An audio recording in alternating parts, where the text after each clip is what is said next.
Addict.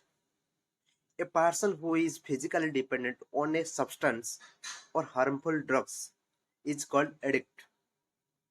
ଯାହାର ଓଡ଼ିଆରେ ଅର୍ଥ ହେଉଛି ନିଶାକାରକ ଔଷଧ ସେବନକାରୀ ବା ମନ୍ଦ ଅଭ୍ୟାସ ପ୍ରତି ଆସକ୍ତ ବ୍ୟକ୍ତି ବା ନିଶାଡୀ ବ୍ୟକ୍ତି ବା ନିଶାକାରକ ବ୍ୟକ୍ତିକୁ ଏଡିକ୍ଟ ବୋଲି କୁହାଯାଏ।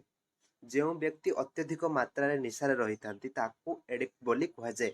ଚାଲନ୍ତୁ କିଛି ଏକ୍ସାମ୍ପଲ ନେଇକି ଏହାକୁ ଭଲସେ ବୁଝିବା।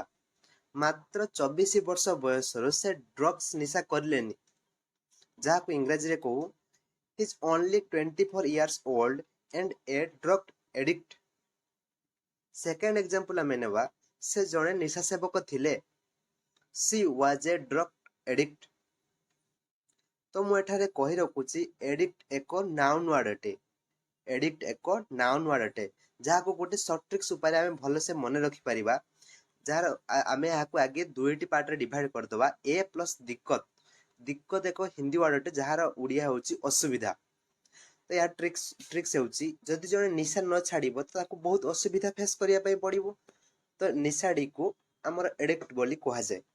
ସେମିତି ଏହାର ସିନୋନିମ୍ସ ହେଉଛି ଡ୍ରଗ ଏଡିକ୍ଟ, ଡ୍ରଗି ବା ୟୁଜର, ଓ ଏହାର ଏଣ୍ଟୋନିମ୍ସ ହେଉଛି ନନ୍ ୟୁଜର, ନୋ ଏଡିକ୍ଟ। ତ ଏମିତି କିଛି ୱାର୍ଡର ଇଂଲିଶ ଜାଣିବା ପାଇଁ ବା ଇଂଲିଶ ମିନିଂ ଜାଣିବା ପାଇଁ ଭିଡ଼ିଓକୁ ଲାଇକ୍ କରନ୍ତୁ ଓ ଚ୍ୟାନେଲକୁ ସବସ୍କ୍ରାଇବ୍ କରନ୍ତୁ।